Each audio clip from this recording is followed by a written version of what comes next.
Alright, continuing with this build, I have installed a 1 Hertz flashing LED. You can see it right there. That's about once a second. That's what I will be using for my strobes. I have threaded fiber optic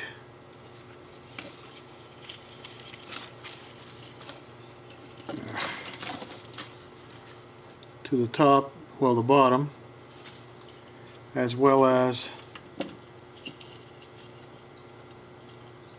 here, and to the two sides that I will be doing, here and here. I also added light to the bridge area to illuminate the windows. So, beginning to get crowded in there. Next, I'll try and get these fiber optics to line up. My plan will be to light block the fiber optic with a piece of shrink tubing so that it doesn't bleed into the windows. I don't want the windows to be flashing also. And hopefully I won't have too much of a spaghetti mess of fiber optics here getting in the way of everything. I should be receiving my Starling Tech board tomorrow. I will look over it very carefully to see what it includes and see about doing the engines. Gonna have to really look at that.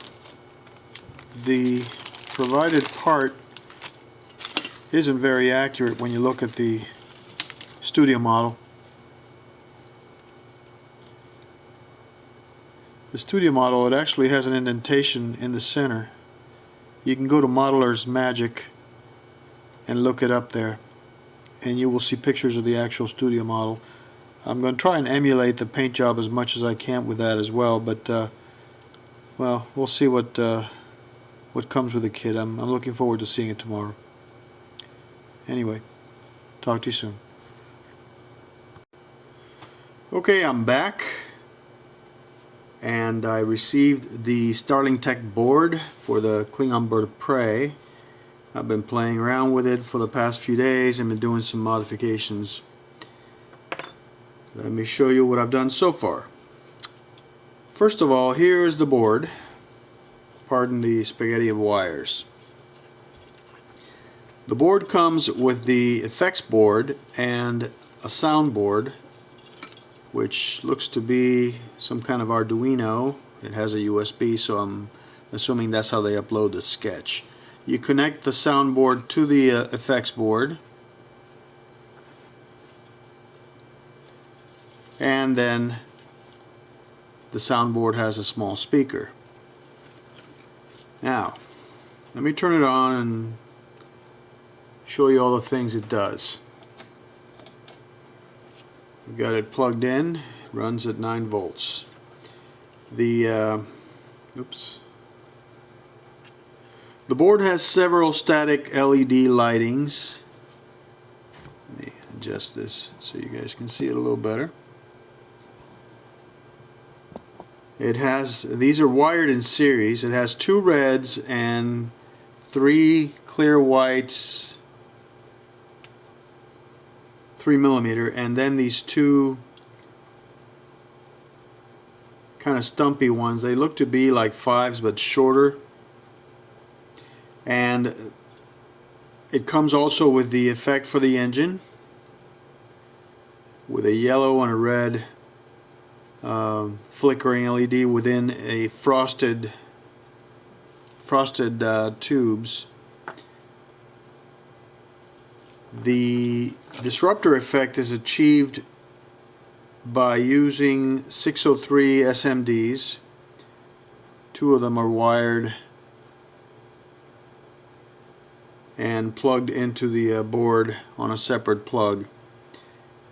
And the photon effect is achieved with a green and a red 3mm LED. Now, that's where I had to do my initial modifications. The board is designed to be dropped into the model right here. Oops. It's going to do that from time to time. I'll show you the effects in a minute. When you move these boards around, sometimes they fire off on their own. Anyway, the board is designed to be dropped into the model itself, but that doesn't take into account a heavily modified model like the one I'm doing. Shut this off. Which will include the hinge set.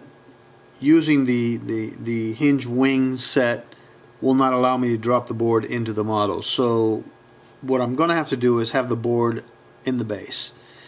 In order to do that, I'm going to have to cut some of these wires and extend them with spliced wires so that everything goes up the tube and into the model and the boards are in the base. That's fine. That's not a big deal. I've already done it. This is the green 3mm LED spliced in, and for the red 3mm LED, I had to give it some thought. The way they recommend that the photon torpedo effect is done is to light block the opaque part, I believe it's part number 7, and drill 12 holes around the circumference. I managed to get 14 in, as you can see, and a hole in the center for the green LED. So the green LED goes in the center, and the red LED is connected to all these holes via fiber optics, which I've already threaded. I managed to get 14 holes in because I wanted as many as I could in. I used 0.75mm fiber optic, and the more holes you get, the better the effect. However, since I have 14 fiber optics, they weren't going to be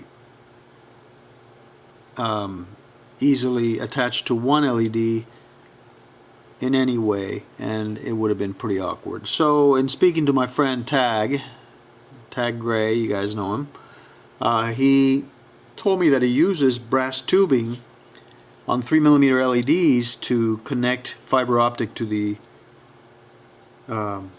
LEDs, and I thought that's a pretty nice idea. So thanks to him, that's what I'm going to do. And in order to get all 14 fiber optics lit up, what I did was I split the power. I took the wire from the board and spliced it in to lengthen it, and instead of having one LED, I put 2 red LEDs in, both of them 3mm, and wired them in parallel. So now I have 2 LEDs instead of 1 doing the red flickering effect around the periphery, and I put them into brass tubing here, which I glued in place in the bottom part of the hull, and it exits out through there. So the way this will sit is like that,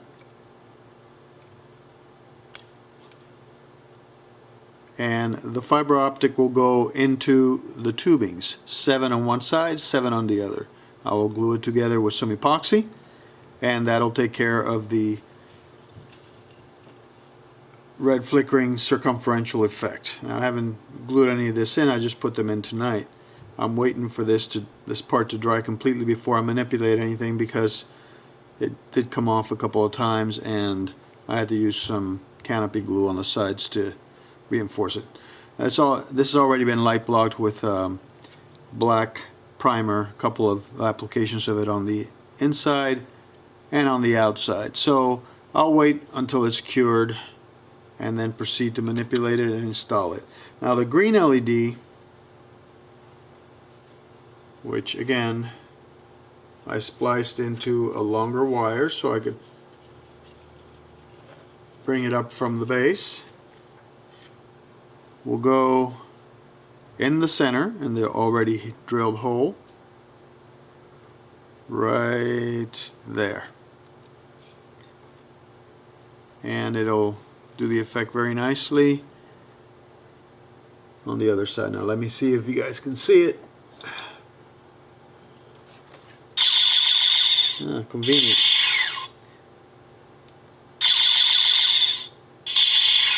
That's the central effect. Now the peripheral effect will come through the brass tubing.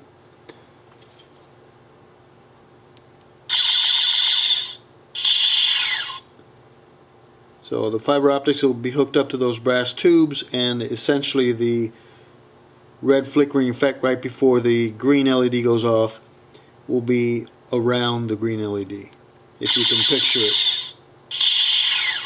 Okay? When you hit the button, the first thing that it does is it fires the disruptors, which are the green SMDs I showed you. Let me show you those as well so you see. They're pretty neat. Now, I haven't settled on whether I will keep these SMDs or replace them with LEDs. It all depends on what I come up with as far as lighting the wing, because the recommendation on their instructions as to how to get these to the cannons is completely different from what I've done. Here we go. Let's see. Okay. Those are the disruptors. The way I think I will do the disruptors is going to be slightly different from what, well, not slightly, very different from what they've done, because I've already set up fiber optic in a different way. The disruptor cannon, in fact, they only have it so it goes to the main cannon, but I have both the main cannon and the two lateral cannons lit up with fiber optics. So what I was thinking of doing was, once I get this in here and I thread the fiber optic to here, I will bring it out to right about there and cut it and replace the SMD with a 3mm LED and use the same brass tubing technique, if it'll fit, right there to